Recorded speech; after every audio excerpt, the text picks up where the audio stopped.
Dave Schroeder on the Rural Radio Network and visiting with new University of Nebraska President Dr. Jeffrey Gold. And Dr. Gold, you were on a trip across Nebraska this week, and you're no stranger to outstate Nebraska as well. You've been here for 10 years. Yes, sir. I've had the opportunity since the winter of 2014 to serve as the chancellor of UNMC, as the chair of the board of our health system, Nebraska Medicine. During that time, during those 10 years, I also had the opportunity to spend 4 consecutive years as the chancellor of UNO, our metropolitan campus in Omaha. And then for the last 3 years, to have a very significant responsibility in the office of the president as the executive vice president and provost of the university. So I have crisscrossed the state many, many times, gone to countless commencements, student orientations, town hall meetings, and more. But this visit is different. And it's different because for the last 30 days or so, I've had the honor of serving as the 9th president of this great university system, a system that belongs to the people of the state of Nebraska, paid for in large extent by the taxpayers of the state of Nebraska. And might wonder, why would I ever want to spend more time crisscrossing the state this early in my career? And the answer to the question is very simple. And by the way, I've decided to go through rural Nebraska before I spend meaningful time in Omaha and Lincoln and Grand Island and others. And the reason being is very, very simple. I want to hear from the people of this state. I want to meet students, high school students, college students, parents. I want to meet members of the business communities, the farming and ranching communities, etc. And I want to listen really carefully to what people's expectations are for the future of our great university. What are we doing well? What could we be doing better? What should we stop doing? What should we do more of? And by the way, what are the big ideas? Because if we're going to create aspirational goals for the future of the university system in 2030 or 2035, what do people of Nebraska expect and want? And how can we continue to go from good to great, to go from excellent to truly exceptional? Mm-hmm. Well, looking ahead a little bit, what are one or two goals that you have in mind for the coming months or even year? Well, long term, I get asked the question all the time, what is the big aspirational goal?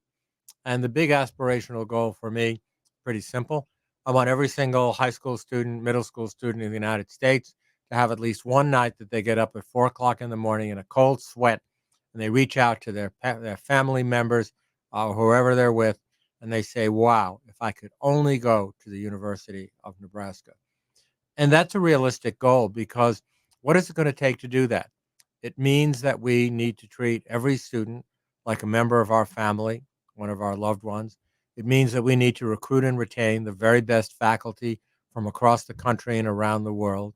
It means they need to be supported by staff members who go over and above their job description every day to make sure that every student has a unique experience. You think about it, I spent 25 years in the operating room of taking care of loved ones, of family members, mostly children, but a lot of adults as well.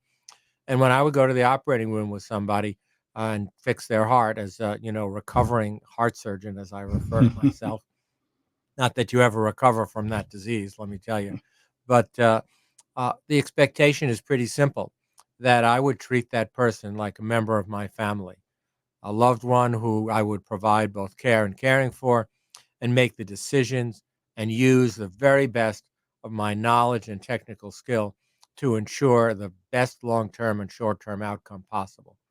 And that's how I look at it as a leader in higher education, particularly in public higher education, that our North Star has to be excellence.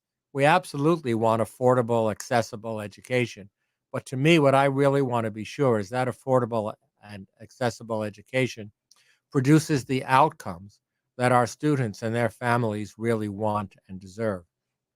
None of us know what the jobs of the next 10 years or 20 years are going to look like in this country, or what it's going to mean to raise a family, what K-12 education is going to look like, the impact of the digital revolution and all of the generative artificial intelligence and machine learning. But I do know this, that we need to have a generation of Nebraskans where we have not taught them what to think, but we've taught them how to think, how to do critical analytic thinking, how to look at news, how to look at community events, how to make decisions about careers that they may wish to pursue, and to ask the right questions, and to be sure that they have the ability to analyze information and to come to meaningful answers. Well, speaking of the next generation, UNMC has worked closely with the University of Nebraska at Kearney to develop a program to help get rural health professionals into rural Nebraska. There is no doubt. As a matter of fact, early in my 10-year career here, back in 2015, we cut the ribbon on the first phase of the health science education complex, which was focused on educating young women and young men in the nursing careers and in many of the allied health professions. It was about 165 students, and it has been spectacularly successful. About 80 or 85% even of the graduating classes have stayed in rural Nebraska. Many have stayed in these local communities, and it's been nothing but a home run. So, when the state had access to some of the federal ARPA dollars, they made a bold uh, proposal to us. They said, Doug Christensen and myself, by the way, they said, Doug, Jeff, listen, we'll give you tens of millions of dollars to build a building. And by the way, you need to find 35 million in private money to match it. And we'll give you 10, 15 million dollars to run it. But the quid pro quo, the deal here, is you have to educate doctors, nurses, pharmacists, dentists, therapists, social workers, people in public health who will come from rural Nebraska, who will be educated in rural Nebraska, have their experiential learning in rural hospitals and clinics, and then, and only then, stay in rural Nebraska as part of the future healthcare workforce. So that is the challenge. Earlier in my visit, I had the opportunity to actually tour the buildings. Wow, what a huge structure, literally coming out of the ground. And in a few short months, it'll be teeming with not just 165, but with over 600, nearly 650 students who will be coming, hopefully all, if not most, from rural America, who will want to have educational training and classroom experiences and experiences in clinics and hospitals, emergency departments, operating rooms, etc., in rural America, in rural Nebraska. And it is our job to be sure, and the job of the local communities to be sure that they stay and set their roots, raise their families here in rural Nebraska. And we're going to do this, and we're going to make it work.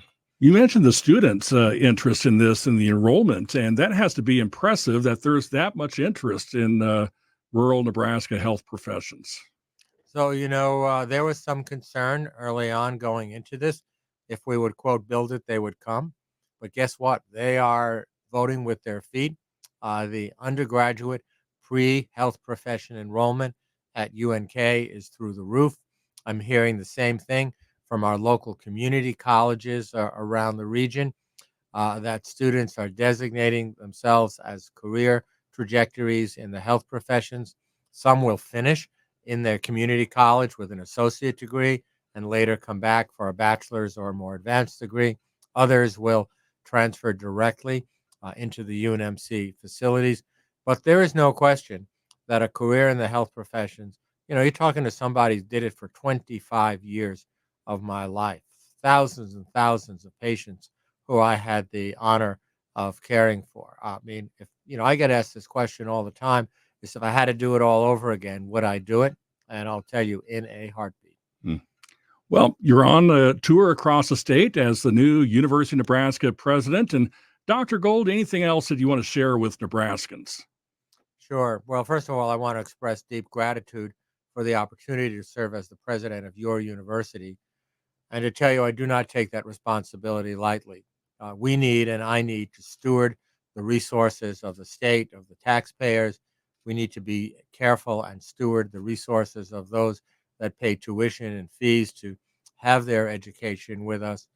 And as I said, I take that responsibility incredibly seriously. And rest assured, I will make decisions to the best of my ability as if every student, faculty, and staff member was a loved member of my family.